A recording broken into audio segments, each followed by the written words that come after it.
قُلْ هُوَ اللَّهُ اللَّهُ الصَّمَدُ لَمْ يَلِدْ وَلَمْ يُولَدْ وَلَمْ يَكُنْ لَهُ كُفُوًا أَحَدٌ.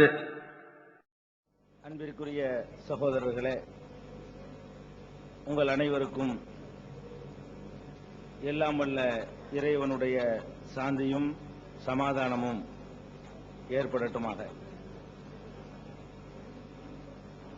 இந்த உலகத்தில் ஏராளமான மதங்கள் தோன்றி இருக்கின்றன. அந்த மதங்களிலே இன்று வரை வாழக்கூடிய மதங்கள் கணிசமான அளவுக்கு இருக்கின்றன. ஆனாலும் ஒரு மதத்தை பின்பற்றக்கூடியவர்கள் தங்களை சுற்றி வாழக்கூடிய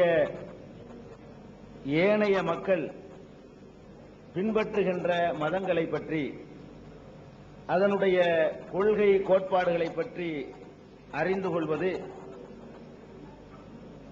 மனிதர்களுக்கிடையே நல்லிணக்கத்தை ஏற்படுத்த உதவும் என்பதற்காக இந்த நிகழ்ச்சியை நாங்கள் ஏற்பாடு செய்திருக்கிறோம். ஒரு மதத்தை பற்றி ஒரு அபிப்பிராயத்தை நம்மிடையே உருவாக்கிக் கொள்வதாக இருந்தால், அந்த மதத்தினுடைய அடிப்படை கோட்பாடுகளின் அடிப்படையில் தான் ஒரு அபிப்பிராயத்தை நாம் உருவாக்கிக் கொள்ள வேண்டும். இந்து மதத்தை பற்றி ஒரு அபிப்பிராயம் கொள்வதாக இருந்தால், அந்த மதத்தை சார்ந்த சில பேர் அவர்களாகவே செய்கின்ற சடங்கு சம்பிரதாயங்களை ஆதாரமாக கொண்டு ஒரு அபிப்பிராயத்தை நாம் உருவாக்கிக் கொள்ளக்கூடாது. அந்த மதத்தினுடைய வேதம், அதனுடைய கொள்கை கோட்பாடுகள் இப்படி இருக்கிறது, அதனால் இப்படி அபிப்பிராயத்துக்கு வந்திருக்கிறோம் என்றுதான் முடிவுக்கு வர வேண்டும். கிறிஸ்தவ மார்க்கத்தை பற்றிய ஒரு அபிப்பிராயத்திற்கு வருவதாக இருந்தாலும் இதே அளவுகோல் தான். இஸ்லாத்தை பற்றி ஒரு அபிப்பிராயம் கொள்வதாக இருந்தாலும் அது எந்த அடிப்படையிலே இஸ்லாத்தினுடைய கருத்தாக நீங்கள் புரிந்து கொள்ள வேண்டும் என்றால், திருமறை குர்ஆனிலே இப்படி ஒரு கருத்து சொல்லப்பட்டிருக்கிறது, இது சரியானது இல்லை அல்லது சரியானதுதான் என்ற அடிப்படையில் தான் இஸ்லாத்தை பற்றிய ஒரு அபிப்பிராயத்தை மற்ற சமுதாயத்தவர்கள் தமக்கிடையே உருவாக்கிக் கொள்ள வேண்டும். அல்லது நபிகள் நாயகம், இஸ்லாத்தினுடைய தூதர் என்று நாங்கள் நம்பக்கூடிய நபிகள் நாயகம் ஸல்லல்லாஹு அலைஹி வஸல்லம் அவர்கள் சொன்ன போதனைகள், அவர்களுடைய திட்டங்கள், அவர்கள் வகுத்து தந்த சட்டங்கள் ஆகியவற்றில் இருந்துதான் இஸ்லாத்தை நீங்கள் புரிந்து கொள்ள வேண்டும். முஸ்லீம் என்று சொல்லிக் கொள்ளக்கூடிய ஒருவர் விபச்சாரம் செய்கிறார், அல்லது வரதட்சணை வாங்குகிறார், அல்லது இன்ன பிற தீய செயல்களிலே ஈடுபடுகிறார் என்று சொன்னால் அதை இஸ்லாத்தின் மீது சுமத்தக்கூடாது. நான் சொல்லக்கூடியது இஸ்லாத்திற்கு மாத்திரம் உள்ள அளவுகோல் இல்லை. எந்த மதத்தை பற்றி ஒரு அபிப்பிராயத்துக்கு வருவதாக இருந்தாலும் அந்த மதத்தினுடைய கோட்பாடு அப்படி இருந்தால் அதைத்தான் அந்த மதத்தின் அபிப்பிராயமாக நாம் எடுத்துக்கொள்ள வேண்டும். அந்த அடிப்படையில் இன்றைக்கு முஸ்லிம் அல்லாத பிற சமுதாய மக்கள் இஸ்லாத்தை எங்கே இருந்து அறிந்து கொள்கிறார்கள் என்று சொன்னால், முஸ்லிம்களுடைய நடவடிக்கையில் இருந்தால் அறிந்து கொள்கிறார்கள். ஏன்னா அவங்களுக்கு வேற வாய்ப்பு இல்லை. தங்களுக்கு பக்கத்தில் இருக்கிற முஸ்லிம்களை பார்க்கிறார்கள், அவர்கள நல்ல ஒரு முஸ்லிம் இருந்தால் இஸ்லாத்தை பற்றி ஒரு நல்ல அபிப்பிராயம் வைக்கிறார்கள். அவங்க பக்கத்தில் இருக்கக்கூடிய ஒரு முஸ்லீம் பெயர் தாங்கி முஸ்லீமாக இஸ்லாத்தினுடைய கோட்பாடுகளை புறக்கணித்து நடப்பவனாக இருந்தால் அதற்கேற்றவாறு தங்களுடைய இஸ்லாத்தை பற்றிய அபிப்பிராயத்தையும் அமைத்துக் கொள்கிறார்கள். இதில் அவர்கள் மீது தவறு இல்லை. இப்படி நினைப்பவர்கள் மீது தவறு இல்லை. அவர்களுக்கு அதுதான் அவர்களுக்கு இருக்கிற ஒரே வழி. அதை மாற்றி அமைத்து இஸ்லாம் என்று சொன்னால் திருமறை குர்ஆன் சொல்லக்கூடியதுதான், நபிகள் நாயகம் சொன்னதுதான். இந்த இரண்டு அடிப்படையிலே தான் நீங்கள் இஸ்லாத்தை புரிந்து கொள்ள வேண்டும். அந்த அடிப்படையில் உங்களுக்கு பல சந்தேகங்கள் இருக்கலாம். இங்கே உரை நிகழ்த்துவதற்காக இந்த நிகழ்ச்சி ஏற்பாடு செய்யப்படவில்லை. இஸ்லாம் என்றால் என்னவென்றே ஒரு அடிப்படை விவரம் கூட உங்களுக்கு தெரியாமல் இருக்கலாம். அக்கறை செலுத்தாத காரணத்தினால், வாய்ப்பு இல்லாத காரணத்தினால், அது ஒரு குறையாக சொல்லவில்லை. அல்லது இஸ்லாத்தை பற்றி தப்பான அபிப்பிராயங்கள் முஸ்லிம்களை பார்த்து அல்லது இஸ்லாத்தை பற்றி மற்றவர்கள் எழுதியிருக்கிற நூல்களை பார்த்து விமர்சனங்களை பார்த்து ஒரு அபிப்பிராயத்தை நீங்கள் உண்டாக்கி இருக்கலாம். இது ஒரு காட்டுமிராண்டித்தனமான மார்க்கம், அல்லது பெண்களை கொடுமைப்படுத்தக்கூடிய ஒரு மார்க்கம், மனித உரிமைகளை மதிக்காத ஒரு மதம், பிற மக்களோடு அனுசரித்து போகாத ஒரு மதம், விமர்சனங்களை தாங்கிக் கொள்ளாத ஒரு மார்க்கம், இப்படி பலவிதமான அபிப்பிராயங்கள் உங்களுக்கு மத்தியில் இருக்கலாம். இப்படி இருக்குமானால் என்னென்ன விஷயங்கள்ல உங்களுக்கு சந்தேகங்கள் இருக்கிறது, ஆட்சேபனை இருக்குது, அவற்றை எல்லாம் மனந்திறந்து பேசுவதற்கான வாய்ப்பை உங்களுக்கு வழங்குவதுதான் இந்த நிகழ்ச்சியின் நோக்கம். இதுல எந்த விதமான கேள்விகளை வேண்டுமானால் நீங்க கேட்கலாம். கேள்வி கேட்கக்கூடியவர்கள் நீங்கள் ஒரு சைகை செய்தால் உங்களுக்கு அருகிலே இந்த மைக்கை கொண்டு வருவார்கள். நீங்கள் அதிலே உங்களுடைய கேள்விகளை எல்லோருக்கும் விளங்கக்கூடிய விதத்தில் கேட்கலாம். எத்தகைய கடுமையான வார்த்தைகளை பயன்படுத்தியும் கேட்கலாம். முஸ்லிமான யாருக்கும் இந்த நிகழ்ச்சியிலே கேள்வி கேட்கிற உரிமையை கொடுக்க மாட்டோம். ஏன்னா அவங்களுக்கு இஸ்லாத்தை அறிந்து கொள்ள வேற வாய்ப்புகள் நிறைய இருக்கு. முஸ்லிம் அல்லாத எங்களுடைய விருந்தாளிகளாக அழைக்கப்பட்டிருக்கிற உங்களுக்கு மாத்திரம்தான் இந்த கேள்வி கேட்கிற வாய்ப்பை நாங்கள் வழங்குவோம். எந்த மாதிரியான கேள்விகளை நீங்க கேட்டாலும் இங்க வந்திருக்கக்கூடிய முஸ்லிம் சகோதரர்களிடமிருந்து ஒரு ஆட்சேபனையோ அதிருப்தியோ எதிர்ப்போ எழும்பக்கூடாது. இங்க வந்திருக்கிற முஸ்லிம் சகோதரர்களுக்கு ஒன்றை நம்ம சொல்லிக் கொள்றோம். இங்க கேள்வி கேட்கக்கூடியவர்கள் இஸ்லாத்தை பற்றி என்னன்னு தெரியாத நிலையில கேள்வி கேட்கலாம். அவங்க கேட்கிற கேள்விக்கு விடை உங்களுக்கு தெரிந்திருக்கிறதுனால இதெல்லாம் ஒரு கேள்வியா என்று உங்களுக்கு தோன்றலாம். அப்படி தோன்றினால் கூட அந்த அறிகுறியை கூட உங்களுக்கு காட்டக்கூடாது. முகபாவனையிலேயோ சைகையின் மூலமாகவோ வார்த்தையின் மூலமாகவோ எந்த விதமான ஒரு அறிகுறியையும் வெளிப்படுத்தக்கூடாது என்பது இங்க வந்திருக்கக்கூடிய முஸ்லிம் சகோதரர்களுக்குரிய கண்டிப்பான உத்தரவு. இதை மீறுவார்களே ஆனால் முஸ்லிம் சகோதரர்கள் யாரா இருந்தாலும் அவங்க உடனடியாக அரங்கிலிருந்து வெளியேற்றப்படுவார்கள். அமைதியா என்ன மாதிரி வேண்டாலும் அவங்க கேள்வி கேட்கலாம். கடுமையாக இஸ்லாத்தை விமர்சனம் பண்ணக்கூடிய விதத்தில் கூட உங்களுடைய கேள்வி அமைந்திருக்கலாம். அதுக்கு விளக்கம் தான் சொல்லணுமே தவிர, விளக்கம் சொல்ற பொறுப்பை நாங்கள் அதை ஏற்றுக்கொள்வோமே தவிர, உங்க சைடில இருந்து விளக்கமோ பதிலோ ஆட்சேபனையோ ஒரு அறிகுறியோ கேலியோ கிண்டலோ சைகையோ எதுவுமே தோன்றக்கூடாது என்று முஸ்லிம் சகோதரர்களுக்கு கண்டிப்பான முறையில் தெரிவித்துக் கொள்கிறோம். அதுக்கான நியமிக்கப்பட்டிருக்கக்கூடிய வாலண்டியர்கள் அதை கவனமாக கண்காணிப்பார்கள்.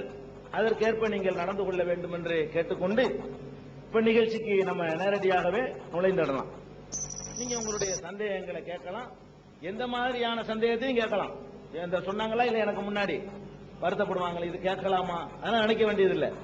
உங்க மனசுல என்ன உண்மையில இருக்கிறதோ அது அதே தோரணையில அதே முகபாவத்தோடு அதே மாதிரியான ஒரு அட்ஜஸ்ட் பண்ணி எல்லாம் கேட்கவே வேணாம். திறந்த நிலையில நீங்க என்ன செய்யலாம், உங்களுடைய சந்தேகங்களை ஆட்சேபனைகளை ஒன்னு தெரிந்து கொள்வதற்காகவும் கேட்கலாம். ஒரு விஷயத்தை சொல்லி இதை பற்றி இஸ்லாம் என்ன சொல்கிறது அப்படியும் உங்களுடைய கேள்வி இருக்கலாம். இஸ்லாம் இதை பற்றி என்ன சொல்கிறது இப்படி இருக்கலாம் உங்களுடைய கேள்வி. அல்லது இஸ்லாம் இதை பற்றி இப்படி சொல்கிறது, இது இந்த காலத்துக்கு பொருந்தாது அப்படி இருக்கலாம். இது ஏத்துக்கிற முடியாது, இதனால உலகத்துக்கு கேடுதான், அதுக்குரிய காரணங்களோடு நீங்க விளக்கலாம். எந்த மாதிரி வேண்டாலும் தெரிஞ்சுக்கிறதுக்காக வேண்டியும் கேட்கலாம், அல்லது ஆட்சேபனை செய்கிற அடிப்படையிலையும் கேட்கலாம். எந்த விதமான வரம்பும் உங்களுக்கு இல்லை. எப்படி வேண்டாலும் கேட்கலாம். காரசாரமா கேட்கலாம், கடுமையா கேட்கலாம், சிரிச்சுக்கிட்டே கேட்கலாம். இதுல எந்த விதமான உங்களுக்கு ஒரு கட்டுப்பாடுகளும் வரம்புமே கிடையாது. ஆனா ஒரு இது அளவுகளை வச்சுக்கிறேன்னு எல்லாருக்கும் இந்த வாய்ப்பு அளிக்க வேண்டியிருக்கு. அதனால இந்த கேள்வி கேட்கிறவங்க எடுத்துக்கொண்டு ஒரு 15 நிமிஷம் உரை மாறியெல்லாம் நிகழ்த்த வேண்டியதில்லை. நீங்க கேள்விகளை கேட்டீங்கன்னா, ஏன்னா அது மற்றவங்களுக்கு அந்த வாய்ப்புகள் கிடைக்காம போயிடும். ஒரு கேள்வியே ஒரு 15 நிமிஷம் கேட்க வேண்டிய தேவையில்லை. ஒரு கேள்வின்னா இதான் கேள்வி, அது போதும்னா அது சுருக்கமா சொல்லிக்கலாம். அந்த மாதிரி கேட்டீங்கன்னா சொல்லுறோம். சரி சரி. அப்புறம் இன்னொரு கண்டிப்பான உத்தரவு என்னன்னா, இங்க முன் நம்ம வரிசைகள்ல முஸ்லிம் சகோதரர்கள் யாராக இருந்தாலும் அவங்க எழுந்து பின்னாடி போயிடணும் கண்டிப்பான முறையில். ஏன்னா அவங்களுக்கு அப்ப வாய்ப்பு கிடைக்கும். பின்னாடி அங்க கலந்துருந்தாங்கன்னா அவங்களுக்கு கேள்வி கேட்க வாய்ப்பு இருக்காது. பக்கத்துல வேற ஹால் இருக்குது, அங்க டிவி பெட்டி வச்சிருக்கிறோம், அங்க இருந்து பார்க்கலாம். இடம் இல்லாட்டா கூட பக்கத்து ஹால்ல இருக்கலாம். இது எதுக்கு ஏற்பாடு செஞ்சிருக்கிறோம் நீங்க விளங்கிக்கிறேன்னு ஒரு சகோதரர் கூட இருக்கக்கூடாது. முஸ்லீம் சகோதரர்கள் யாருமே முன்னாடி இருக்கக்கூடாது. ஏன்னா அப்பதான் அவங்க கேள்வி கேட்கறதுக்கான வாய்ப்பு இருக்கும். கலந்து உள்ள உட்கார்ந்து இருந்தீங்கன்னா கேள்வி கேட்க முடியாது. இந்த முன்பகுதி முழுவதுமே நம்முடைய விருந்தாளிகளுக்காக நம்ம ஒதுக்கி இருக்கிறோம். இதுல முஸ்லிம் அல்லாத சகோதரர்கள் இருந்தாங்கன்னா இடம் இருக்கு, வாங்க முன்னாடி.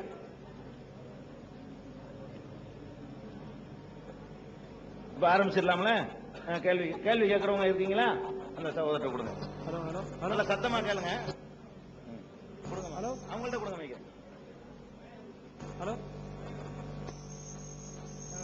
சார், ஒரு சின்ன கேள்வி. இப்போ நபிகள் நாயகம் தான் நீங்க கடவுளாவோ இல்ல தூதராவோ சொல்றீங்க. அவர் சொன்ன இதெல்லாம் பார்க்கும்போது இந்த ஜெண்டா மதிக்கிறாங்க. அதெல்லாம் முஸ்லீமுக்கு ஜெண்டா எடுக்கிறதா? சரி சரி. இல்ல, கேள்வி நான் சொல்லிக்கிறேன். அவங்க கேட்ட கேள்வி ரிப்பீட் பண்ணிக்கிறேன். ஒரு அழகான கேள்விய சார் பேர் என்ன சார்? முன்சாமி சகோதரர் ஒரு அருமையான கேள்வி கேட்டிருக்கிறாங்க. அதாவது முஸ்லீம்கள் என்று சொல்லிக் கொள்ளக்கூடியவர்கள் இந்த ஜெண்டா கொடிமரத்தை வச்சு வழிபாடு நடத்துறாங்களே, இது இஸ்லாத்துல இருக்குதா கேட்கிறாங்க. இல்ல. இஸ்லாத்தினுடைய அடிப்படை கொள்கை என்ன தெரியுமா? அல்லாஹ்ங்கிற ஒரு கடவுளை தவிர நபிகள் நாயகமாவே இருந்தாலும் சரி, மனிதனா இருந்தாலும் சரி, மரமா இருந்தாலும் சரி, மத குருவா இருந்தாலும் சரி, சூரிய சந்திரனா இருந்தாலும் சரி, சக்திகளா இருந்தாலும் சரி, எதையுமே வழிபடக்கூடாது. வழிபாட்டுக்கு உரிய ஒன் அல்லாஹ் என்ற கடவுள் மாத்திரம்தான். ஒரே ஒரு கடவுளைத்தான் வழிபடணுமே தவிர, கொடிமரம் நம்மளால தயாரிக்கப்பட்ட ஒரு கொடிமரம், நம்ம தான் அதை உருவாக்கிறோம். அது அதுக்கு ஒரு சக்தி இருக்கு, அதுக்கு ஒரு பவர் இருக்கு, அதுக்கு ஒரு புனிதம் இருக்குன்னு நினைக்கிறது இருக்குது.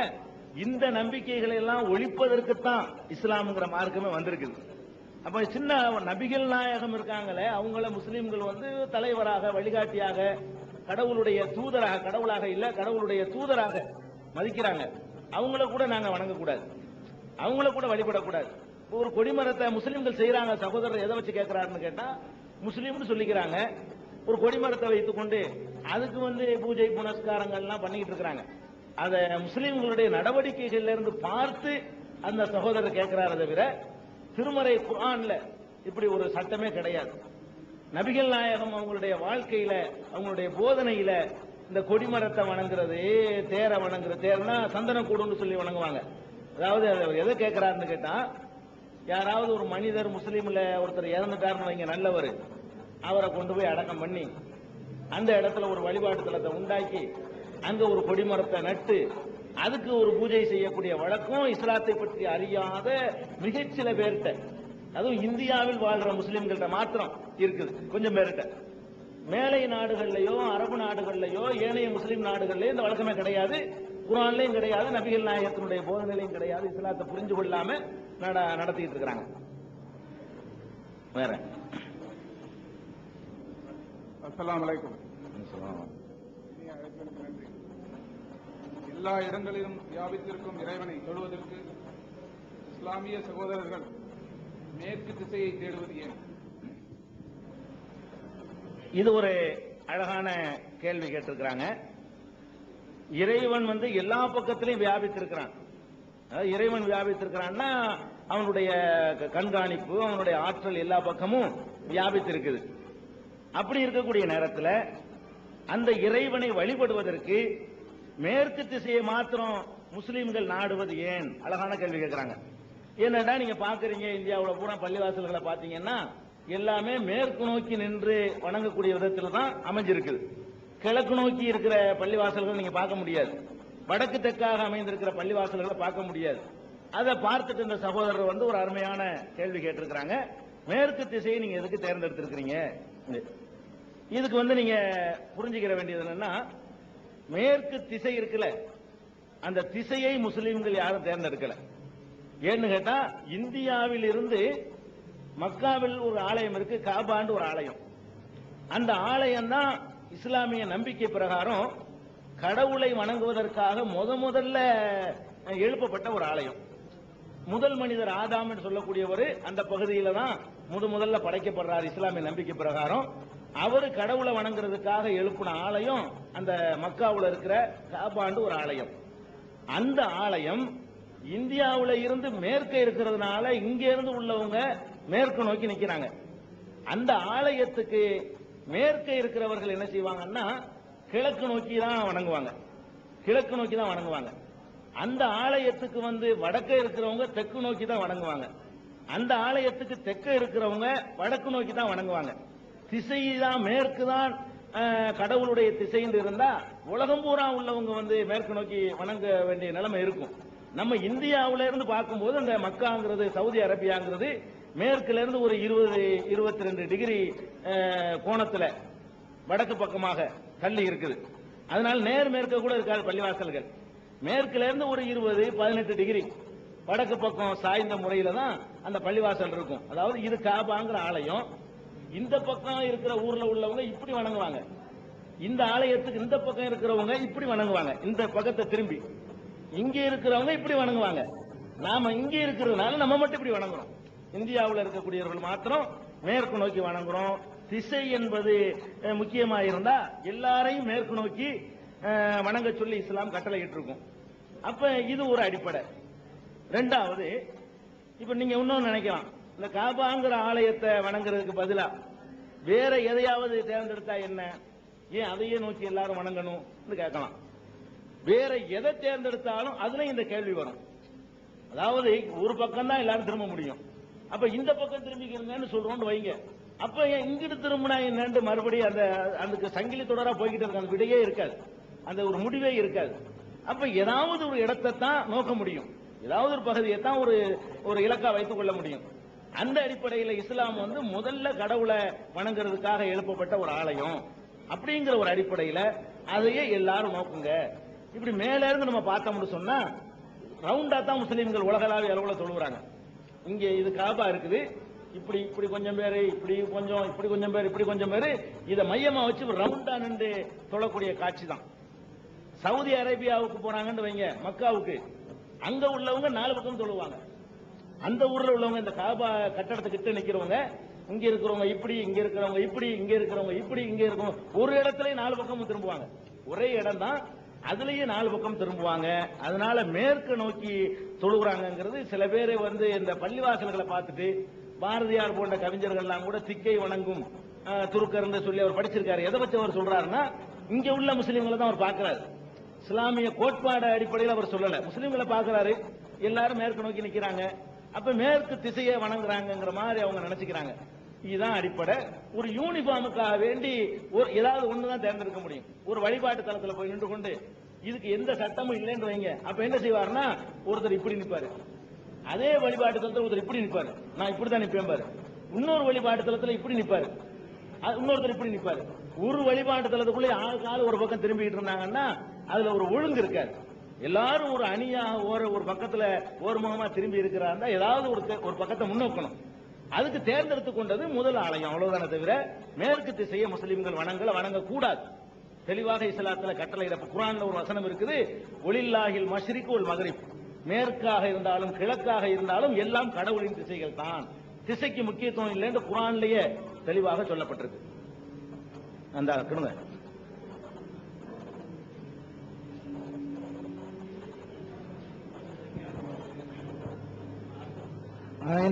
என் பெயர் சரவணகுமார், தாம்பரத்திலிருந்து வருகிறேன். நான் ஒரு 10 கேள்விகளை வைத்துக் கொண்டிருக்கின்றேன். நான் எனக்கு வாய்ப்பு வரும்போது தரும்போது கேட்டுக்கொள்கிறேன். இப்போது 1-2 கேள்விகளை கேட்டுக்கொள்கிறேன். இஸ்லாம் மதம் ஏன் கலைகளை தடுக்கின்றது? அதாவது பரதம், பாட்டு போன்றவற்றை அறிந்து கொள்வதற்கு ஏன் அனுமதிப்பதில்லை? இவற்றை கற்றுக்கொள்வதால் யாருக்கும் எந்த பாதிப்பும் இல்லாமல் அதற்கு பதில் நன்மைதானே ஏற்படுகின்றது. மேலும் பெண்கள் சமுதாயத்தில் வேலைக்கு செல்லக்கூடாது, தொழில் செய்யக்கூடாது என்று தவிர்க்கப்பட்டுள்ளது, இது ஏன்? அப்படியானால் இப்போது வேலைக்கு செய்வது தவறா? அல்லது இப்போது இஸ்லாமிய பெண்களுக்கே ஒரு பிரசவம் பார்க்க வேண்டும் என்றால் அல்லது பெண்கள் ஆண்களுக்கு கிட்ட தான் போக வேண்டுமா? ஏன் பெண்களுக்கு பெண்கள் செய்யக்கூடாதா? அதே போல் சட்டத்துறையில் வக்கீல் வைக்க வேண்டும் என்றால் பெண்கள் ஆண்கள் கிட்ட தான் வேண்டும் வேண்டாம்?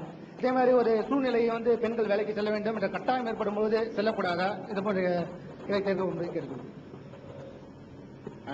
சரவணகுமாரா சொன்னீங்க. தாம்பரத்திலிருந்து வந்திருக்கிற சரவணகுமார் சகோதரர் அவர்கள் அருமையான 2 கேள்விகளை கேட்டிருக்கிறார். முதலாவது கேள்வி என்னன்னா, இஸ்லாமிய மார்க்கம் கலைகளை ஏன் தடுக்குது? கலைகள் சொன்னா ஆடல், பாடல், கச்சேரிகள், பரதநாட்டியம் இந்த மாதிரியான விஷயங்களை இஸ்லாம் தடை செய்வதற்கு என்ன காரணம் கேட்கிறார். அந்த கேள்வியில இருந்து அவர் ஒரு விடையை விளங்கி வச்சிருக்காரு. இஸ்லாம் இதெல்லாம் தடுக்குதுன்னு புரிஞ்சிருக்காரு. தடுக்குதா இல்லையான்னு அவர் கேட்காம தடுக்கிறது ஏன்னு கேட்டதுல இருந்து இஸ்லாம் இதை தடுக்குதுங்கிறத விளங்கி வச்சிருக்கிறாரு. கரெக்ட் தான். அது இஸ்லாம் இதை தடை செய்யறது உண்மைதாங்க. ஆடல் பாடல் கச்சேரிகள் கூத்து இதுகளெல்லாம் மனிதனுக்கு நன்மை தான் தருது கேடு தரலன்னு சொல்லி அந்த வாதத்தின் அடிப்படையில் அவர் நியாயப்படுத்துறாரு. இஸ்லாம் அதை வன்மையா மறுக்குது. இன்னும் சொல்ல போனா தெளிவா அதுக்குரிய காரணங்களை ரெண்டாவது சொல்றேன். இஸ்லாத்தின் நிலைப்பாடு என்னன்னா, நபிகள் நாயகம் சொல்றாங்க, இவற்றையெல்லாம் ஒழிக்கத்தான் நான் வந்திருக்கிறேன். தெளிவாவே இஸ்லாம் சொல்லுது. இந்த ஆடல் பாடல் கூத்து இதுகளெல்லாம் ஒழிச்சு கட்டுறதுக்காகத்தான் நான் வந்திருக்கிறேன் சொல்லி அங்க இருந்த இந்த மாதிரியான ஆடல் பாடல்களை எல்லாம் இஸ்லாம் ஒழித்து கட்டியது. இது உண்மைதான், குர்ஆன்ல உள்ளதுதான், நபிகள் நாயகம் சொன்னதுதான். இதுல இரண்டாவது கருத்து இல்ல, சரியாகத்தான் அவர் புரிந்திருக்கிறார். ஆனா ஏன் என்ற அந்த காரணத்தை தான் நம்ம வளர்க்க வேண்டியிருக்கு. ஏன் அதை தடுக்கணும் கேட்கிறாங்க. இப்ப நீங்க நல்லா சிந்திச்சு பாருங்க. மனிதனுக்கு உள்ள சிறப்பு அவனுக்கு வழங்கப்பட்டிருக்கிற பகுத்தறிவுல தான் இருக்குது. பகுத்து உணர்றான் பாருங்க, அதுலதான் இருக்குது. இந்த பகுத்து உணர்ற இந்த பகுத்தறிவின் காரணமாகத்தான் ஒரு கொள்கை பிடிப்பு, ஒரு அறிவு தெளிவெல்லாம் மனிதனுக்கு ஏற்படுது. இந்த பாடல் கச்சேரி இசை கருவிகள் அங்க நுழையும் பொழுதுங்க நம்முடைய பகுத்தறிவு அங்க செயலிழந்து போயிடுது. பகுத்தறிவே நமக்கு இருக்காது. அந்த நேரத்தில் சிந்திக்கவே மாட்டோம். எந்த அளவுக்குன்னு கேளுங்களேன். ஒரு கருத்தை, அழகான ஒரு கருத்தை ஒருத்தன் பாடல்ல சொல்லுவான். அந்த பாடல்ல இசைக்கருவிகளோட சொல்லும் பொழுது அந்த ராகத்தை மாத்திரம்தான் மனிதன் கவனிப்பானே தவிர அதுல சொல்லப்படுற கருத்தை அவன் கவனிக்கிறதே இல்லை, கவனிக்க மாட்டான். இதுதான் நம்முடைய நடைமுறையில் நீங்க பார்க்கக்கூடிய ஒரு நிலைமைங்க. எந்த ஒரு பாட்டை வேணாலும் எடுத்துக்கிறீங்களேன், பாட்டுல அழகான கருத்துக்களை எல்லாம் சொல்லுவாங்க. படிக்கிறவனுக்கு அந்த எழுதுனான அவனுக்கு வேண்டுமானால் அதனுடைய பொருள் தெரியும், மற்றவனுக்கு பெரும்பாலான ஆட்களுக்கு தெரியாது. இதை புரிஞ்சுக்கிறதுக்கு நான் சில சொல்றேன். ஒரு பாட்டை போட்டிருக்கிறான், முக்காலா முக்காபுலான்னு ஒரு பாட்டை போடுறான். ரோட்ல ஒருத்தர் நின்றுகிட்டு இப்படி கத்துனா லூசு போனோம். என்ன லாங்குவேஜ் இது? முக்காலான்னா என்னடா அர்த்தம்? ஏன் நல்லா தானே இருந்தான் இவன். ஏதாவது ஒரு கருத்து இருந்தால் அதை ஏத்துக்குருவோம். கருத்து இல்லாம ரோட்ல ஒருத்தர் நின்று கத்துறான்னு வைங்க, முக்காலாங்கிறான். ஏன் நல்லா வெயில் ஜாஸ்தி இல்லையா, ஏன் நல்லா தானே இருந்தாரு சொல்லுவோமா இல்லையா? இதுக்கு என்னப்பா அர்த்தம் கேட்பமா இல்லையா? அதையே தொட்டு ஒரு மியூசிக்கை அடிச்சு விட்டு முக்காலான்னா நம்மளும் முக்காலான்ற படிக்கிறோம். போகும்போதுதான் படிக்கிறோம் பாருங்க. அந்த இடத்துல நம்ம அறிவு எப்படி சிந்திக்கிற அந்த ஷார்ப்பா சிந்திக்கக்கூடிய ஒரு தன்மை நம்ம இடத்துல குறையலையா? என்ன அர்த்தமே விளங்காது. நம்ம வாட்டுக்கு அதுக்கு அந்த தாளம் போட்டுக்கிட்டு இருப்போம். அப்ப அர்த்தம் இல்லாமல் உளறு நாள் கூட அந்த தாளங்கள் என்ன செய்யுதுன்னா மனிதன் சிந்திப்பதிலிருந்து அவனை திசை திருப்புது. கண்கூடா நம்ம பார்க்கிறோம். எத்தனையோ உளறல்களை எல்லாம் கூட அவங்க இது பண்றாங்க. அது மாதிரி ஒரு பாட்டு படிக்கிறாரு, சாரி காமா பாதா நீங்கிறாரு. என்ன சாரி காமாண்டா என்ன ஒன்னும் தெரியாது. சாரி காமா என்ன பாப்பா ஒன்னும் இல்ல. என்னன்னு கேளுங்க, எப்படின்னா என்ன அப்படிலாம் ஒண்ணும் இல்ல. கேட்கிற காதுக்கும் நல்லா இருக்குது. அதையும் இப்ப நவீனமா வந்திருக்க இந்த பாப்பு இசை அதெல்லாம் வருது பாருங்க, காட்டு கூச்சல் கத்துறான். என்னென்ன விளங்குறது இல்ல. அந்த உடலை அசைக்கிற அந்த அசைவு அதுக்கு பின்னாடி கொடுக்கிற அந்த ஓசை, இசை இதய ஓசை நம்மளை சிந்திக்க விடாம தடுக்குதுங்க. இப்படியே மூளையை பயன்படுத்த வேண்டிய ஒரு மனிதன், அறிவை பயன்படுத்த வேண்டிய மனிதன் அதை பத்தி எல்லாம் சிந்திக்கவே மாட்டேங்கிறான். இன்னும் சொல்ல போனா ஒரு கோவில் திருவிழா நடக்கும். கோவில் திருவிழா எதுக்காக நடக்குது? கடவுளுடைய புகழை சொல்வதற்கு தான் நடக்குது. அந்த கோவில் திருவிழாவில் பாட்டு போடுவாங்க. என்ன பாட்டு போவாங்க? இறைவன் இருக்கின்றானா மனிதன் கேட்கிறான் ஒரு பாட்டை போடுவாங்க. அட இறைவன் இருக்கின்றான்னு சொல்லி நம்பிக்கை கொண்டிருக்கிறவன் ஒரு நிகழ்ச்சி நடத்துறான். அதுல ஒரு பாட்டை போடுறான், இறைவன் இருக்கின்றானா மனிதன் கேட்கிறான், அவன் இருந்தாலும் நாத்திகத்தை சொல்லக்கூடிய ஒரு பாட்டுன்னு வைங்களேன். அந்த பாட்டு கோவில் திருவிழாவில் போடப்படும். யாரும் ஆட்சேபம் பண்ண மாட்டான். அதையே நீங்க சாதாரணமா ஒரு மேய்க்க போட்டுக்கிட்டு இப்படி எல்லாம் வழிபாடு நடத்துகிறார் கடவுள்னு ஒருத்தர் இருக்கிறானா சரியானு கேட்டா செருப்படி விடும். அதையே நான் ஒரு மேடை போட்டுக்கொண்டு ஒரு கோவில் திருவிழாவில் இந்த கருத்தை நான் சொன்னால் அப்ப எனக்கு அடி விழுவுது. அதையே ஒரு பாடலாக இசையோட சொன்னோம்னு சொன்னா எந்த ஒரு ரியாக்ஷனும் அவன்கிட்ட இல்ல. அவன பக்தர்களும் சேர்ந்துகிட்டு அந்த பாட்டை என்ன செய்யறான், படிக்கிறான். அப்ப அந்த கருத்துக்கள் எல்லாம் பின்னுக்கு தள்ளப்பட்டு அழகான கருத்துன்னு சும்மா இலக்கியம் படித்தவர்கள் ரசனைக்கு எழுதிக்கிறாங்களே தவிர மக்கள்கிட்ட கருத்து சென்றடையும் அதனால ஒண்ணுமே இல்லை. இதான் நம்ம எதார்த்தமா பார்க்கிறோம். இது ஒரு சாதாரண தீமையா நீங்க நினைச்சிடக்கூடாது. மனிதனுக்கு இருக்கிறது பாருங்க, முழு டயத்தையும் ஒரு மனிதன் வேஸ்ட் பண்றான் பாருங்களேன். டிவிக்கு முன்னாடி 24 மணி நேரமும் பாட்டு சினிமா தான் இருக்குது. அதுல என்ன போதனை கிடைக்கிறது என்பதற்காக ஒரு மனிதன் தன்னுடைய முழு நேரத்தை எங்க கொண்டே செலவழிக்கிறான். ஒரு நன்மையும் இல்ல. அந்த நேரத்தை ஒரு ஏழைக்கு உதவி செய்யறதுக்கு செலவழிக்கலாம், அறிவை வளர்த்துக் கொள்வதற்கு செலவழிக்கலாம், சமூக சேவையில ஈடுபடுறதுக்கு செலவழிக்கலாம். ஒரு பாட்டுல அப்படி ஈர்க்கப்பட்ட உடனே அடுத்த பாட்டு வந்து அதுல ஈர்க்கப்படுறான், அப்புறம் ஈர்க்கப்படுறான், அப்புறமும் ஈர்க்கப்படுறான், அப்புறமும் ஈர்க்கப்படுறான். அதையே திரும்பி திரும்பி கேட்கிறான் பாடல்களை. அப்ப ஒரு மனிதன் வந்து இந்த இசை கருவிகள் வந்து ஒரு இடத்துல நுழைந்தால் மனிதனுக்கு உள்ள இந்த தனிச்சிறப்பு இருக்கிற சிந்திக்கிற திறன், பகுத்து உணர்ற அறிவு, அது அடிபட்டு போயிடுதுங்க. இந்த சினிமாவில் பாருங்க, சினிமாவில் இந்த முக்கியமான சினிமாவை தூக்கி கொடுக்கிறதுக்கு இசைக்கருவிகள் தான் காரணம். சாதாரண விஷயத்தையும் இப்படின்னு தான் கையை வாங்குவார் கதாநாயகர். அவர் கை வந்து வில்லனுடைய மேனியில கூட படாதுங்க. அந்த பேக்கர் ஒன்று டும்முன்னு ஒரு அடி அடிப்பான். அது வந்து என்னன்னா இவன் தான் அதை போய் அடிக்கிற மாதிரி, அந்த அடியுடைய ஓசை தான் அவ்வளவு பயங்கரமா இருக்கிற மாதிரியும் நமக்கு ஒரு சித்திரத்தை உண்டாக்கும். அப்படியே நம்மளை அறியாம ஈர்க்கப்பட்டு உட்கார்ந்துகிட்டு இருக்கிறோம். அதுல எவ்வளவு முட்டாள்தனமான கருத்துக்கள் அதை சொல்றான் நீங்க பாக்குறீங்க. ஒரு நம்ப முடியாத ஒரு மனுஷன் நடந்து போய் ஒரு லாரியை பிடிச்சிடறான். இவன் கதாநாயகனா இருப்பானே, ஆனால் வில்லன் லாரியில தப்பிச்சு போவான். ஓடி போய் லாரியை பிடிப்பாரு பாரு.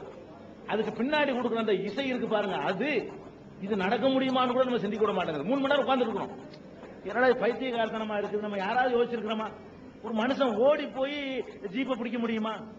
ஓடி போய் இப்படி சைக்கிள்ல போய் அவர் வந்து புல்லட்டை பிடிப்பாரு கதாநாயகர். அது ஏன் அது வந்து நம்மளுக்கு ஒரு முட்டா தெரியறது இல்லைன்னா அதுக்கு பின்னாடி கொடுக்கக்கூடிய அந்த இசை தான். சாதாரணமா ஒருத்தன் சொல்றான், நான் இன்னைக்கு சைக்கிள்ல போய் அந்த பஸ்ஸ பாண்டியன் பேருந்து கிடையாதா தமிழக அரசு போக்குவரத்து கழகத்தை பிடிச்சு விட்டான்னா இவன் மெண்டல் சொல்லுவோம். நம்ம சாதாரணமா சொன்னான்னு சொன்னான். அதையே சினிமாவில் காட்டினா என்ன செய்யறோம்? பார்த்துக்கிட்டே இருக்கிறோம். எவ்வளவுதான் பராக்கிரமசாலியா இருந்தாலும் ஒருத்தன் 2 பேரை 3 பேரை தான் ஒரு நேரத்தில் சமாளிக்க முடியும். 100-200 பேரை அப்படி விட்டு விளையாடுவாங்க. அது நமக்கு கரெக்டாவே தெரியும். நம்மளை கீழாக்குறான்னு சொல்லி யாராவது வெளிநடப்பு செஞ்சிருக்கிறோமா?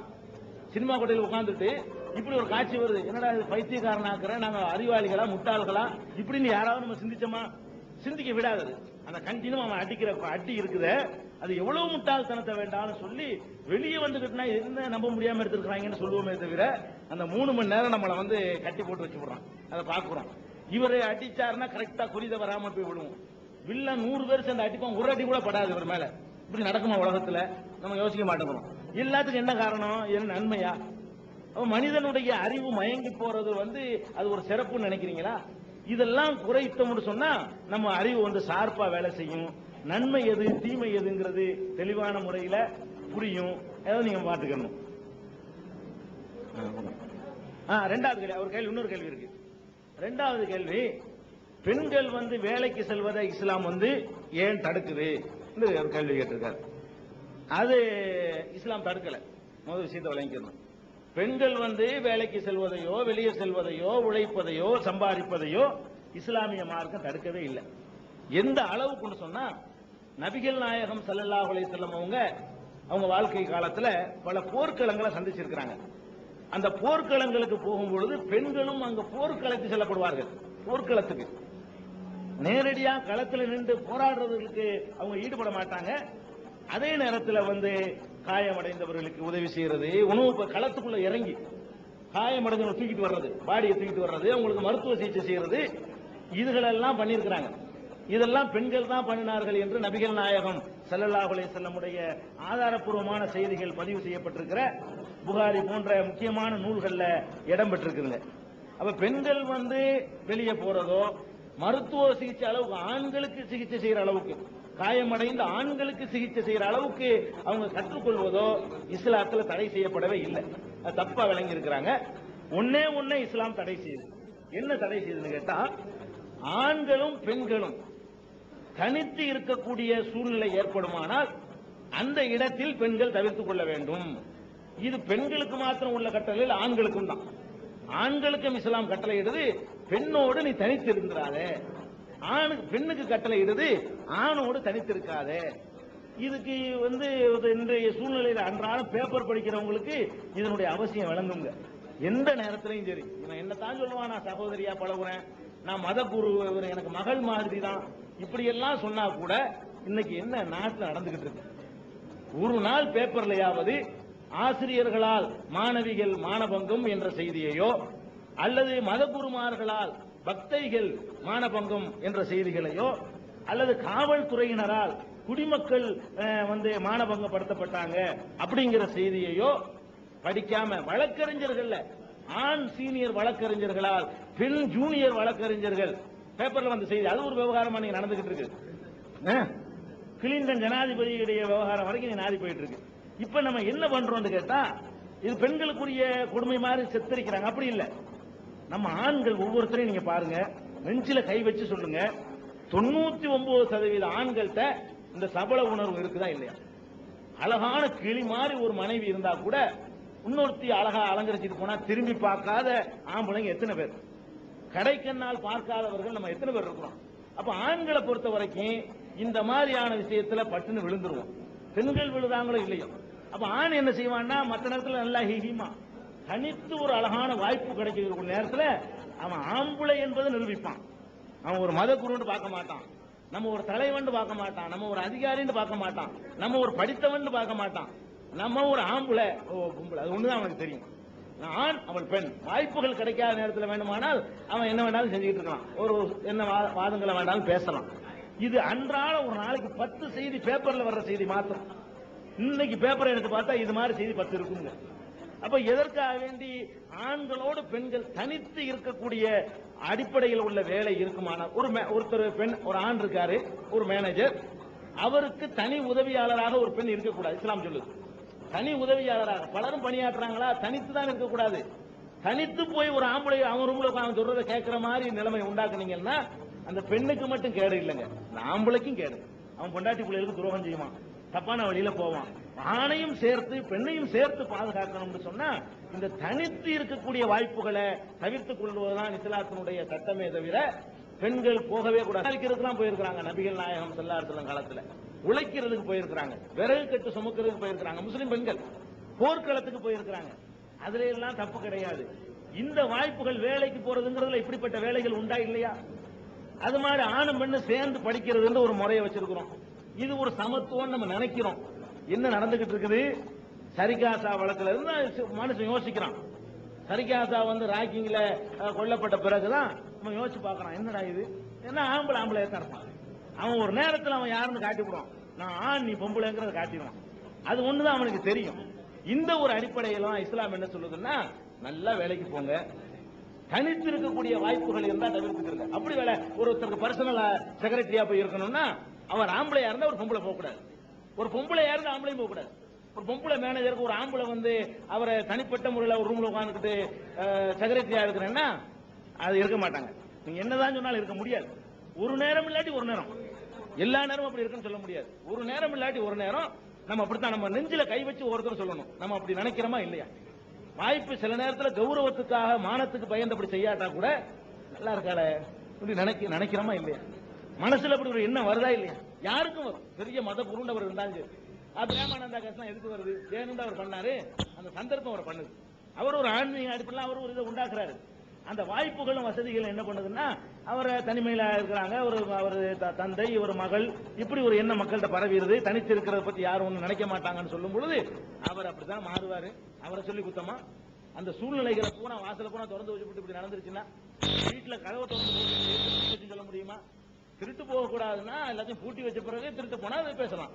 எல்லாத்தையும் திறந்து வச்சு யார் வேணா எடுத்துட்டு போங்கன்னு சொன்ன பிறகு திருட்டு போனா திருட்டு போச்சு நம்ம குறை சொல்றதுக்கு உரிமை இருக்கா நமக்கு?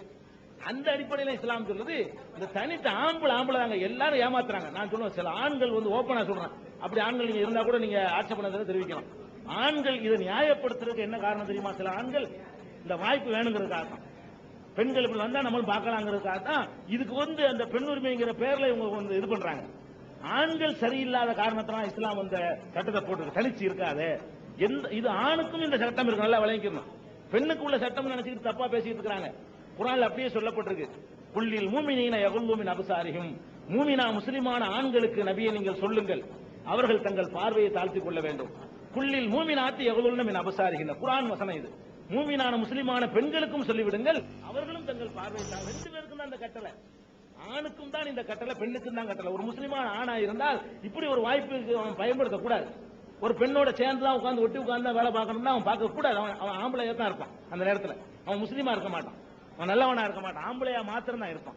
இந்த அடிப்படையில் இஸ்லாம் சில கண்டிஷன்ஸ் போடுதே தவிர போகவே கூடாது, வீட்டுக்குள்ளே அடங்கி பெட்டி பாம்பு மாதிரி இருக்கணும்னு சொல்லி இஸ்லாம் சொல்லவே இல்லை. நீங்க பெண்கள் வந்து போக கூடாதுன்னு சொல்றீங்க, அது எப்படிங்க? தனிப்பட்ட இடத்துல நீங்க போற தப்புன்னு சொல்றீங்க. மாஸ்க்ல வந்து நிறைய பேர் போறாங்க, அப்ப பெண்கள் வந்து தடைப்படுறதுக்கு காரணம் என்ன? அங்க நிறைய கூட்டம் இருக்கு, பக்தி மார்க்கம் உள்ள இடம். அப்படி இருக்கும்போது பெண்கள் ஏன் அங்க போக கூடாதுன்னு ஒரு தடை வச்சிருக்கீங்க? அதுக்கு பதில் சொல்லுங்க. அதை ஒட்டி ஒரு அருமையான கேள்வி கேட்கிறாங்க. அப்ப பள்ளிவாசலுக்கு வழிபாட்டு தலத்துக்கு பெண்களை தடுக்கிறதுக்கு என்ன காரணம்னு கேட்கிறாங்க. இஸ்லாம் தடுத்தா அந்த கேள்வி ஓகே. இஸ்லாம் தடுக்குதான்னு பாருங்க. நபிகள் நாயகம் தான் அத்தாரிட்டின்னு நான் சொல்லிட்டேன். அன்னைக்கு முதல்ல நான் சொல்லிட்டேன். நபிகள் நாயகம் ஸல்லல்லாஹு அலைஹி வஸல்லம் அவங்களுடைய காலத்துல பள்ளிவாசல்ல ஆண்களும் வந்து தொழுவாங்க, அதே தொழுகையில பெண்களும் தொழுவாங்க. என்ன கண்டிஷன் கேட்டா, இந்த வரிசையில நிக்கும் போது ஆம்பளைக்கு பக்கத்துல பொம்பளை, பொம்பளைக்கு பக்கத்துல ஆம்பளை நிக்க கூடாது.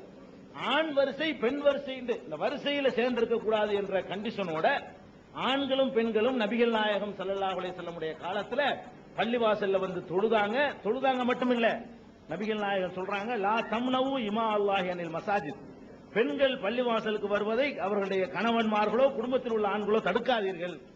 அவ்வளவு தெளிவாக இஸ்லாம் கட்டளையிடுது. பெண்களுக்கு எந்த தடையுமே கிடையாது. இன்னும் சொல்ல போனா நம்ம இந்த தமிழ்நாட்டிலையும் இந்த இந்தியாவில் உள்ள சில பகுதிகளை தான் நம்ம பார்க்கிறோம். அதான் உங்களுக்கு பார்க்க முடியும். இஸ்லாம்ங்கிறது ஒரு இன்டர்நேஷனல் லெவல்ல இருக்கக்கூடிய ஒரு மார்க்கம். சவுதி அரேபியா தான் இன்னைக்கு இஸ்லாம் தோன்றிய ஒரு பகுதி. அங்க நீங்க போனீங்கன்னா பள்ளிவாசல் ஆண்கள் தொழுவுறாங்க, பெண்களும் தொழுவுறாங்க.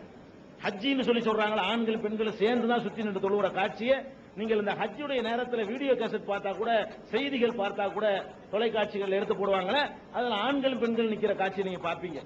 இதே கேரளாவில் இன்றைக்கு வரைக்கும் பாத்திமா பீவிலாம் போய் தொழுது இருக்கிறாங்க. கவர்னர் பாத்திமா பீவி வெள்ளிக்கிழமை தொழுகையில ஆண்களோட அவங்களும் பெண்களும் போய் நின்று தொழுது இருக்கிறாங்க. இது பெண்கள் தொழுகிறதுக்கு இங்க உள்ள சில பகுதிகளில் அந்த வாய்ப்பு இல்லாத இஸ்லாம் தடுக்கிறதுனால கிடையாதுங்க. என்ன காரணம் கேட்டா, பள்ளிவாசல் இருக்கு. அந்த காலத்துல ஒரு பள்ளிவாசல் கட்டியிருப்போம், ஒரு 200 பேர் அன்னைக்கு இருந்திருப்பான் ஒரு முஸ்லீம், அதுக்காக கட்டியிருப்போம். இன்றைக்கு வந்து 200 பேர் இருந்த ஒரு பகுதியில 5000 பேர் ஆகிட்டான். ஒரு பெரிய நகரங்கள்ல வந்து பள்ளிவாசலை விஸ்தரிக்க முடியாது, இடம் இருக்காது, பக்கத்துல அக்கம்பக்கத்துல இருக்காது. மேல ஏத்திட்டு போகலாமாண்டா 4க்கு மேல ஏத்தக்கூடாது, 5 மாடிக்கு மேல போகக்கூடாதுன்னு சொல்லி அந்த உள்ளூர் நிர்வாகங்கள்னால தடை உத்தரவு போடப்பட்டிருக்கு. அப்ப என்ன பண்றோம்னா, ஆண்களே நீங்க வெள்ளிக்கிழமை நீங்க பாத்தீங்கன்னு சொன்னா சில பள்ளிவாசல்கள்ல இடம் நிறைஞ்சு போய் ரோட்ல தொழுவாங்க. இடம் விஸ்தீர்ணம் பண்ண வழி இல்லை. இந்த வாய்ப்புகள் இல்லாதனால அவங்க எங்க போய் நிப்பாங்க? பெண்கள் வந்தாங்கன்னா வெறும் தொழுகிறது மாத்திரம் இல்ல, மலஜலம் கழிக்கிற அவங்களுடைய இயற்கை தேவைகள் இருக்கு, அவங்க ஒதுங்குவதற்கான வசதி. பள்ளிவாசல்ல வந்து இந்த வசதிகள்லாம் உண்டு. பள்ளி எந்த வழிபாட்டு தலத்தையும் இதை நீங்க பார்க்க முடியாது. இப்ப நாங்க பள்ளிவாசலுக்கு போனோம்னா பாத்ரூமுக்கு கட்டண கழிப்பிடத்தெல்லாம் போக வேண்டிய தேவையில்லை. பள்ளிவாசல்லே அதற்கான வசதிகள், அந்த கழிப்பிடங்கள் இருக்கும். அங்கே போய் முறையா வந்து கைகால் முகத்தையெல்லாம் சுத்தம் பண்ணிட்டு போய் பிரேயர்ல கலந்துக்குருவோம்.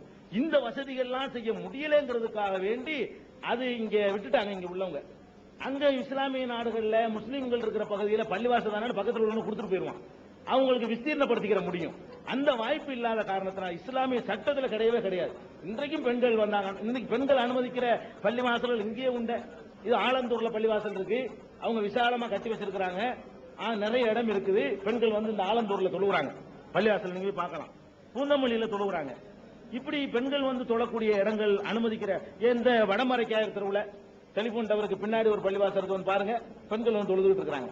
அந்த வாய்ப்பு இருக்கிற இடத்துல இதே சென்னையிலே கொடுத்துக்கிட்டு தான் இருக்கிறாங்க. வசதி வாய்ப்பு இல்லாதனால தானே தவிர இஸ்லாமிய பள்ளிவாசல் ரொம்ப சின்ன நீங்க பாத்தீங்கன்னா மற்ற மதத்து வழிபாடுல மாதிரி ஒரு பிரம்மாண்டமான கிரவுண்டுகளோ இடங்கள்லாம் இருக்காது. அந்த ஒரு அடிப்படையில் தானே தவிர இஸ்லாத்துடைய சட்டத்தில் அதுக்கு எந்த தடையும் கிடையாது. வழிபாட்டு தலத்துக்கு பெண்களும் வரணும். ஒரே ஒரு கண்டிஷன், மாதவிடாய் நேரத்தில் மாத்திரம் அவங்களுக்கு பிரேயர் வணக்கம் கிடையாது. அது ஒண்ணுதான் இஸ்லாத்துல. அந்த சோதரத்தில் என் பேரு அசோக், லாயர் ஸ்டோர்ல இருந்து வரேங்க. இந்த நிகழ்ச்சிக்கு கூட இருக்கும் அன்பு நெஞ்சங்களுக்கு நன்றி வணக்கத்தை தெரிவிச்சுக்கிறேன். உங்ககிட்ட நான் கடுமையா கேட்க வரல. அதாவது பாடல்களை வந்து இஸ்லாம் வந்து வன்முறையா கண்டிக்குது அப்படின்னு நீங்க சொல்லிருக்கீங்க. இதுல வந்து எந்த ஒரு மாற்றமும் இல்லை இல்லைங்களா? எப்படி பாடல்கள் இசை கலைத்துறையை வந்து இஸ்லாம் வந்து வன்மையா கண்டிக்குது அப்படின்னு சொன்னீங்க. இப்போ உதாரணமா மதிப்பிற்குரிய, அதாவது நீங்களும் வந்து அவரை மதிப்பீங்கன்னு நம்புறேன், மிஸ்டர் நாகூர் அனிபா இருக்காங்க இல்லைங்களா? அவரை வந்து அதாவது பகுத்தறிவுலையும் அனுபவத்திலையும் ரொம்ப உயர்ந்தவர். இது எல்லாம் இந்த மக்கள் எல்லாருமே ஏற்றுப்பாங்க. இப்ப நீங்க சாதாரணமா சொல்றீங்க, இறைவனிடம் கையேந்துங்கள், நான் இல்லை என்று சொல்லுவது, அவர் இல்லை என்று சொல்லுவதில்லை, பொறுமையுடன் கேட்டு பாருங்கள் அப்படின்னு சொல்றீங்க. இப்ப அவருடைய பாணியில சொல்லும் பொழுது எப்படி இருக்கு? இறைவனிடம் கையேந்துங்கள், அவர் இல்லை என்று சொல்லுவதில்லை, பொறுமையுடன் கேட்டு பாருங்கள், அவன் பொக்கிஷத்தை மூடுவதில்லை. இந்த பாடலை இப்படி அவர் பாடும் பொழுது, இப்போ இந்த பாடலுக்கு கருத்து வந்து முக்காபுலா ஒரு பாடல் சொன்னீங்கல்ல, இப்ப இந்த பாடல்களுக்கு கருத்து உங்களுக்கு புரியுதா இல்லையா? நான் பொதுமக்கள் உங்களே கேட்கிறேன், நான் கருத்து தெரியுது இல்லையா? இப்போ இந்த பாடல்களுடைய கருத்தை அவர் வெளிப்படுத்தும் போது அது தவறுன்னு நீங்க சொல்றீங்களா? நான் எதுக்கு சொல்ல வரேன்னா, முக்காபுலா என்ற பாட்டு வந்து ஒரு அர்த்தமில்லாத ஒரு வியாபார ரீதியில எழுதப்பட்ட ஒரு பாடல். இந்த பாட்டை நான் என்ன சொல்ல வரேன்னா, தீயவை கேட்காதே, தீயவை சொல்லாதே, தீயவை பார்க்காதே இப்படின்னு முதியோர்கள் நமக்கு முன்னாடி சொல்லியிருக்காங்க. இதுல வந்து கெட்டதை விட்டுட்டு நல்லதை பேசுறது தான் ஒரு, அதான் நம்மள மாதிரி என்ன ஓரளவுக்கு இருக்கிறவங்க உங்களை நீங்களும் பேசுறது. இதை விட்டுட்டு நீங்க நல்லதை எடுத்துக்கலாமே. பாடல்கள் வந்து ஒரு அருமையான ஒரு 4 வார்த்தை மட்டும் பாடல்கள் முழுதும் என்ன மெய்சிலுக்கு வச்ச ஒரு பாடல்.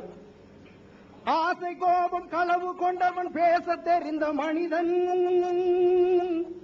அன்பு நன்றி கருணை கொண்டவன் மனித உருவில் தெய்வம்.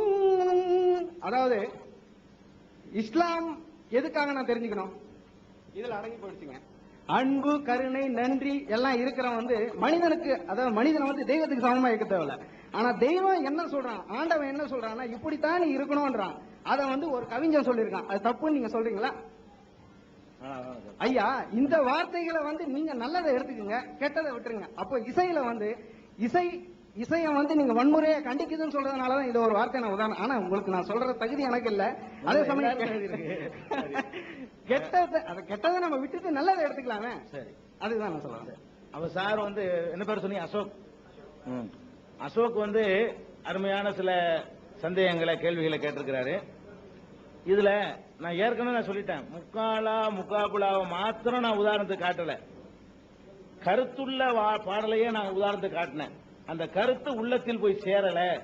இறைவன் இருக்கின்றானான்னு சொல்லி ஒரு கோவில் திருவிழாவுல பாட்டு போடுறான், இறைவன் இருக்கின்றானாக்கு அர்த்தம் இருக்குது. அந்த அர்த்தம் உள்ளத்துல போய் நுழைஞ்சிச்சாங்கிறதுக்காகத்தான் அந்த பாடலை நான் உதாரணத்துக்கு காட்டினேன். அர்த்தம் இல்லாத சொற்களை மட்டும் சொல்றாங்கன்னு நான் சொல்லல, அர்த்தம் உள்ளதையும் சொல்றாங்க. அது பேசும்போது அர்த்தம் உள்ளதா தெரியுது. உள்ளத்துல போய் நுழையுதான்னு கேட்டா நுழைஞ்சா அடிச்சிருப்பான். இதே இறைவன் இருக்கின்றானான்னு நான் வசனமா போய் கோயில்ல போய் பேசினா எனக்கு அடி விழுவும். அதையே பாட்டா பேசினா அடி விழுவலன்னா அதுக்கு என்ன அர்த்தம்? இந்த கருத்து கேட்கக்கூடியவனுடைய இதயத்துல போய் தைக்கல, என்ன சொல்ல வர்றாரோ அது வந்து தைக்கலங்கிறது தான் அதை சொல்ல வந்தேன். இப்ப இறைவனிடம் கையேந்துங்கள், அவன் இல்லை என்று சொல்வதில்லை, பொறுமையுடன் கேட்டு பாருங்கள்னு நாகூர் அனிபான்னு ஒருத்தர் படிச்சிருக்காரு. அவர் ஒரு இஸ்லாமிய அறிஞர் கிடையாது, முஸ்லிம்கள்ல உள்ள ஒரு பாடகர். அவருக்கு குரானை பற்றிய அதெல்லாம் படிச்சவர் கிடையாது, அதை நீங்க புரிஞ்சுக்கணும். அவர் சொல்வது ஒரு வழிகாட்டியாவும் நம்ம எடுத்துக்கிற முடியாது. அவரே தான் என்ன சொல்றாரு, அதே நாகூர் ஹனீஃபா படிக்கிறார் பாருங்க. இறைவனிடம் கையேந்துங்கள், ஒரு இறைவன் தான் கையேந்தணும் சொன்னார்ல, அவர் இன்னொரு பாட்டுல என்ன படிக்கிறாருன்னு கேட்டா, நமனை வருட்ட மருந்தொன்று விக்கிது நாகூர் தர்காவுலங்கிறார். அதாவது ஒரு இறைவனைத்தான் வணங்கணும்னு சொல்லி படிச்ச அதே நாக்குனால நாகூர்ல இருக்கிறது இறைவனுடைய இடம் இல்ல, ஒரு மனிதர் இறந்து போயிருக்கிறாரு, அவர் அடக்கம் பண்ணி வச்சிருக்காங்க, புதைச்சு வச்சிருக்காங்க. அங்க வந்து யமனை விரட்டுறதுக்கே மருந்து இருக்குங்கிறார். இப்படி பாடலும் அவரால் படிக்கப்பட முடியுது. ஏன்னு கேட்டா அந்த கருத்து அவர் உள்ளத்திலே பதியல. ஒரு மீளாத ஊர்வலம் போயிட்டு இருக்காங்க, அதுல நாகூர் ஹனீஃபா படிக்கிறாரு. போகும்போது பள்ளிவாசல் பக்கத்தில் இருக்குதுங்க, அங்க தொழுகைக்கு வாருங்கள் அழைப்பு கொடுக்கறாங்க. வாங்க சொல்றாங்க, ஹய்யால ஸலா, தொழுகைக்கு வாருங்கள் கூப்பிடுறாங்க.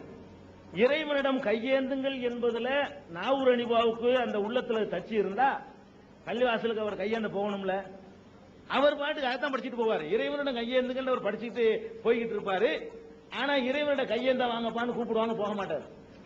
அதே மாதிரி ஒரு 3-4 வேளை தொழுகைகள் 8 மணி நேரம் ஸ்டேஜில் உட்கார்ந்து படிச்சுட்டு இருப்பார் கச்சேரி.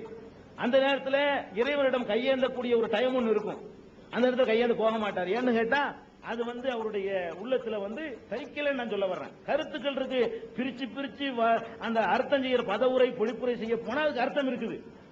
அது மனித உள்ளத்துல போய் சென்று அடைஞ்சிச்சா, அது ஏற்படுத்த வேண்டிய பாதிப்பை ஏற்படுத்திச்சா? ஏற்படுத்தாது. அதான் நம்முடைய இது.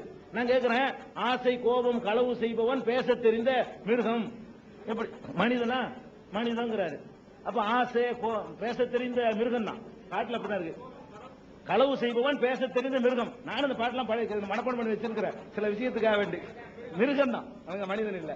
அவர் என்ன அதாவது ஆசை, கோபம், களவு இதெல்லாம் ஒருத்தன் செய்யறான்னு சொன்னா மிருகத்துல அவன் பேச தெரிஞ்சவன், அவ்வளவுதான். மனுஷன் கிடையாது பாட்டுல சொல்றாரு. பேச தெரிந்த மிருகம்.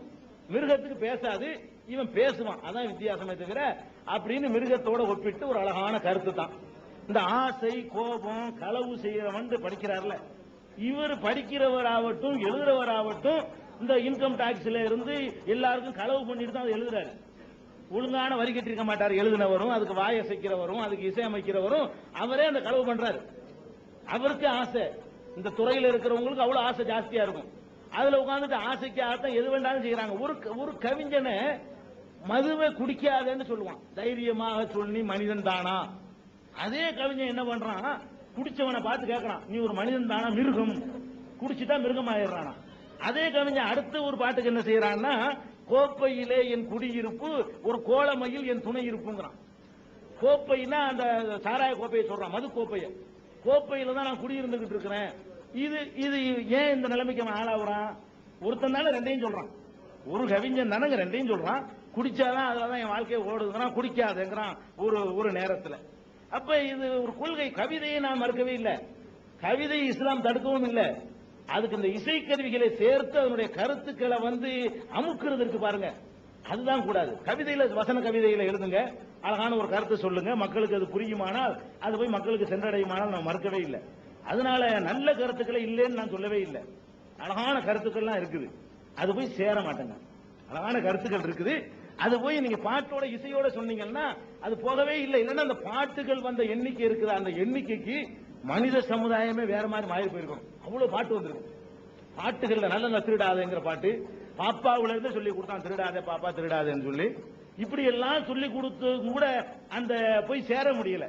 அதையே ஒரு அழகான முறையில் புரியக்கூடிய விதத்துல, ஒரு வசனமாக அவன் உள்ளத்துல தைக்கக்கூடிய விதத்துல உருக்கமாக நீங்க சொல்லி பாருங்க, அது போய் சேர்றது வேறதான். அதனால நல்ல கருத்தை நான் மறுத்ததா சகோதரர் சொல்றாரு, அது இல்ல, நல்ல கருத்து இருக்குது, அது போய் உள்ளத்தை தைக்காது. கண்ணுக்கு முன்னாடி ஒரு கவிஞனை முரண்படுறான், அதுக்கு நீங்க விளக்கம் சொல்லுங்க பார்ப்போம். ஒரு கவிஞனை எதுக்கு முரண்பட்டு எழுதுறான்? ரெண்டு விதமா எழுதுறான். அதான் அதுல உள்ள விஷயம். அந்த இங்க விடுங்க, அங்க விடுங்க. சலாம் அலைக்கும். அதாவது ஒரு மனிதன் தன்னிடம் உள்ள ஒரு பொருளை 10 ரூபாய்க்கு வாங்கி அதை 12 ரூபாய்க்கு விற்று 2 ரூபாய் லாபம் சம்பாதிக்கிறான். அதை இஸ்லாம் அனுமதிக்கிறது. ஆனால் மற்றொரு மனிதன் தன்னிடம் பொருள் இல்லாத காரணத்தால் 10 ரூபாய் பொருள் தன்னிடம் பணம் தேடி வந்தவனிடம் 10 ரூபாய்க்கு வட்டி வாங்குறதை இஸ்லாம் மறுக்கிறது. அதற்கு காரணம் என்ன? இரண்டும் லாபத்தோடு தானே நடக்கிறது. அழகான கேள்வி, தெரிஞ்சு கொள்ள வேண்டிய கேள்வி கேட்டிருக்காங்க. அதாவது இஸ்லாமிய அடிப்படையில் வட்டிங்கிறது அறவே கூடாது. எல்லா விதமான வட்டியும் இஸ்லாம் தடுக்குது. அவங்க என்ன கேட்கறாங்கன்னா, 10 ரூபாய்க்கு ஒரு பொருளை இதை வாங்குறேன், 12 ரூபாய்க்கு நான் விற்கிறேன், 12 ரூபாய்க்கு விற்கிறேன், 2 ரூபாய் எனக்கு லாபம் கிடைக்குது. ஒருத்தர் என்கிட்ட கடன் கேட்டு வர்றாரு, நான் 10 ரூபாயை கொடுக்குறேன், கேஷா இந்த பொருளா கொடுக்காம 10 ரூபாயை கொடுக்குறேன், நீ 12 ரூபாய் தாண்டு சொல்லி கேட்கிறேன். ரெண்டும் ஒண்ணுதானே? ஒரு பொருளை 10 ரூபாய் பொருளை வியாபாரத்தில் லாபம் வைக்கலாம்னு சொன்னா வட்டி ஏன் கூடாதுங்கிறது ஒரு தர்க்க ரீதியான ஒரு லாஜிக்கான ஒரு அருமையான கேள்வி கேட்டிருக்கிறாங்க. ஆனா ரெண்டுக்கும் உள்ள வித்தியாசம் நீங்க புரிஞ்சுக்கணும். பல வித்தியாசங்கள் இருக்குங்க. வட்டி இஸ்லாம் தடுக்குது, இஸ்லாம் மட்டும் தடுக்கல, கம்யூனிசமும் தடுக்குது. கம்யூனிசமும் வட்டி அடிப்படையில் அமைந்த பொருளாதாரத்தை கடுமையா தடுக்குது. 2 இசங்கள் தான் உலகத்திலேயே வட்டியை கடுமையா தடுக்கக்கூடிய விஷயம். அது ஒண்ணு விளங்கிக்கிறேன். இப்ப ஒரு இந்த பொருளை நான் ஒரு ஆளுக்கு 10 ரூபாய்க்கு வாங்கி 12 ரூபாய்க்கு விற்கிறேன். இதோட எனக்கு அவனுக்கும் உள்ள உறவு முடிஞ்சு போயிருச்சு. நான் வித்துட்டேன், அவன்கிட்ட இருந்து வாங்கிட்டேன், இந்த பொருளை அவன்கிட்ட கொடுத்துட்டேன், 12 ரூபாயே நான் வாங்கிக்கிட்டேன். இதோட என்னுடைய எனக்கு அவனுக்கு உள்ள இது விஷயமான பேரம் முடிந்து விட்டது. அதுக்காக உறவை அத்து போச்சு நடத்தமில்லை. வேற பொருளை விற்பேன், வேற பொருளை வாங்குவேன். இது சம்பந்தமான விவகாரம் 2 பேருக்கும் இல்லை. இப்ப இது உனக்கு, இந்த ரூபாய் எனக்கு, அவ்வளவுதான் முடிஞ்சு போச்சு கதை. இந்த வட்டி என்ன தெரியுமா? முடிவதில்லை. 10 ரூபாய் நான் கொடுத்துட்டேன்னா இந்த அடுத்த மாசம் செப்டம்பர்ல கொண்டாந்து ரூபாயை திருப்பி தந்தீங்கன்னா 12 ரூபாயை தந்துரு. அக்டோபர்ல தருவதாக இருந்தால் நீ அதை வந்து 14 ரூபாயா தந்துரு, நீ டிசம்பர்ல தர்றதா இருந்தா 18 ரூபாயா தரணும், அது ஜனவரி வரைக்கும் இழுத்தன்னு சொன்னா 20 ரூபாய் எனக்கு தந்துடணும். நான் கொடுத்த ஒரு 10 ரூபாய்க்கு அந்த டைம் ஆவ லேட் ஆவ திருப்பி அவன் வாங்கிட்டு இருக்கிறேன். வியாபாரத்துல இந்த மாசத்துல வந்து கொடுத்துற ரூபாய் வாங்கி கடனுக்கு கூட நான் வியாபாரம் பண்றேன். கடனுக்கு வியாபாரம் பண்றது கூட நான் அப்படி கூட கேட்கறது இல்ல. இந்த பொருளை கடனா ஒரு ஆளுக்கு 12 ரூபான்னு பேசி கொடுத்து விட்டேன், நீ 12 ரூபா கொடுத்துருப்பா, நான் தந்துடுறாங்க, வசதிப்படும்போது தந்துடுறேன், சம்பளம் வாங்கி தந்துடுறேன், எழுதிக்கிறேன் கணக்குல. அவன்கிட்ட அந்த 12 ரூபாய் தான் நான் வாங்குவேன், 12 ரூபாய்க்கு மேல வாங்க மாட்டேன். 2 ரூபாய் எனக்கு லாபம், முடிஞ்சு போச்சுக்காத. இந்த வட்டி இருக்கு பாருங்களேன், இவன் அந்த அசலை திருப்பி இவன்கிட்ட கொடுக்கிற வரைக்கும் அவன் ஒரு 20 வருஷம் 30 வருஷம் ஆனாலும் சரி 10 ரூபாய்க்கு 10,000 ரூபாய் எல்லாம் கொடுக்க வேண்டி வரும். இவன் வாங்கினது வெறும் 10 ரூபாய்.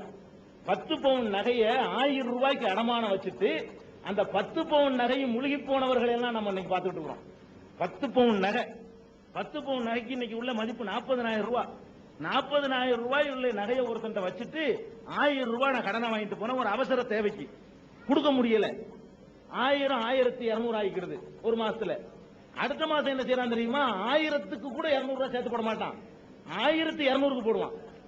1200 ஆயிருச்சுல, ஜனவரில வாங்கினா பிப்ரவரியில் 1200 கொடுக்கணும். மார்ச்சுக்கு என்ன செய்வான் தெரியுமா, 1000க்கு 200 ரூபாய் வட்டி போட மாட்டான், 1000க்கு போடாம 1200க்கு போடுவான். 200 பிளஸ் 200க்கு ஒரு 40 ரூபாயை போட்டு அவன் என்ன செய்வான், 1440 ஆகிக்கிறான். அதுக்கு அடுத்த மாசம் என்ன செய்வான்னா 1440க்கு வட்டியை போடுவான். இப்படியே போய்கிட்டு இருந்தா கடைசியில் என்ன ஆயிரும், 40,000 ரூபாய் முடிஞ்சு போயிடும். ஐயா முழுகி போச்சியா அவன் சாமான்றான். நான் வாங்கினது ஒரு 1000 ரூபாய், 1000 ரூபாய்க்காக வேண்டி என்னுடைய 40,000 ரூபாய் அங்க பறி போகுது. வியாபாரம் வட்டி ஒன்னா, வியாபாரம்ங்கிறது வாங்குறவனுக்கும் விற்பவனுக்கும் மத்தியில் உறவு அதோட முடிஞ்சு போயிடணும், அதுக்கு பேர் வியாபாரம். ரெண்டாவது, வியாபாரத்தில் லாபமும் உண்டு நட்டமும் உண்டு. சொல்றாங்க 10 ரூபாய்க்கு வாங்கி நான் 12 ரூபாய்க்கு வித்துட்டேன்னு சொல்றாங்க. 10 ரூபாய்க்கு நான் வாங்கிட்டு வந்திருக்கிறேன், விலை இறங்கி போச்சு.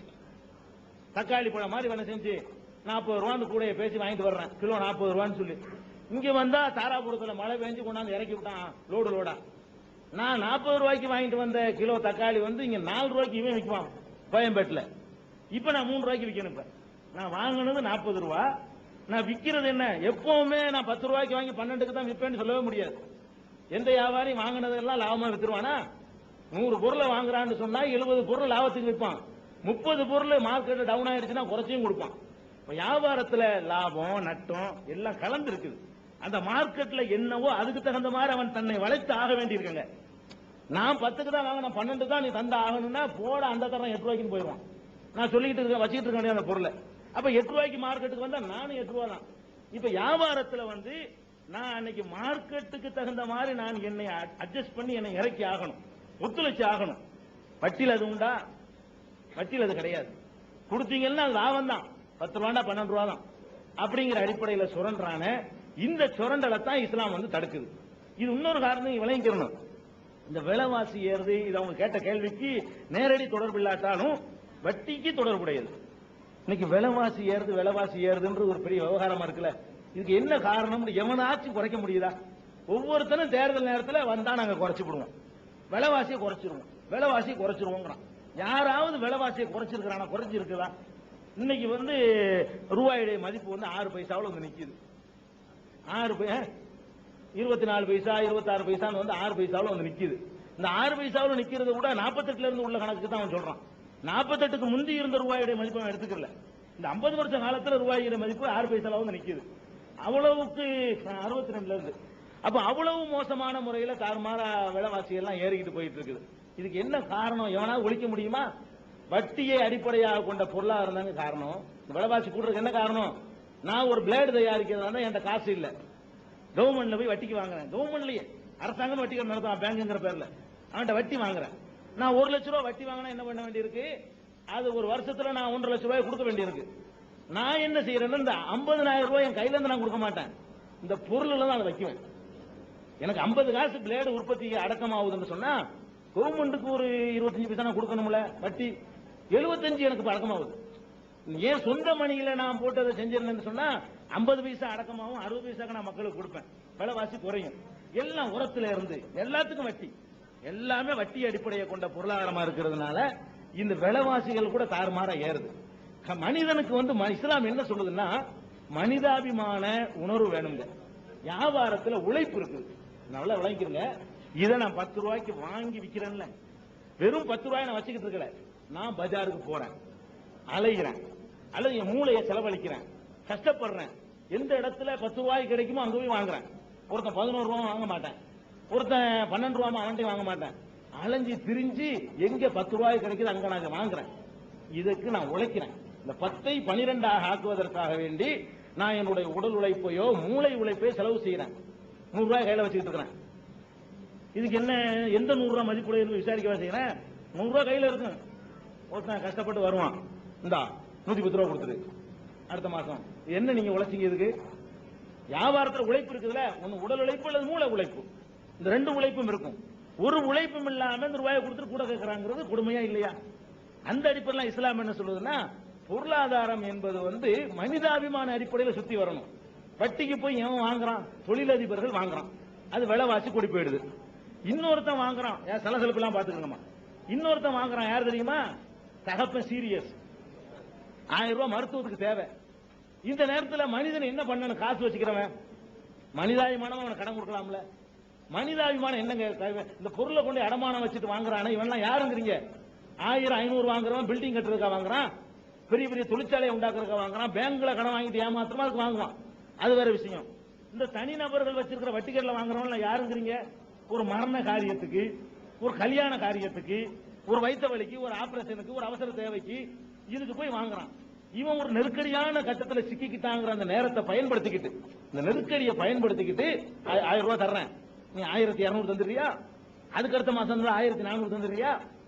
இது மனிதாபிமானம். இஸ்லாம் என்ன சொல்லுது? கடன் கொடுக்க சொல்லுது.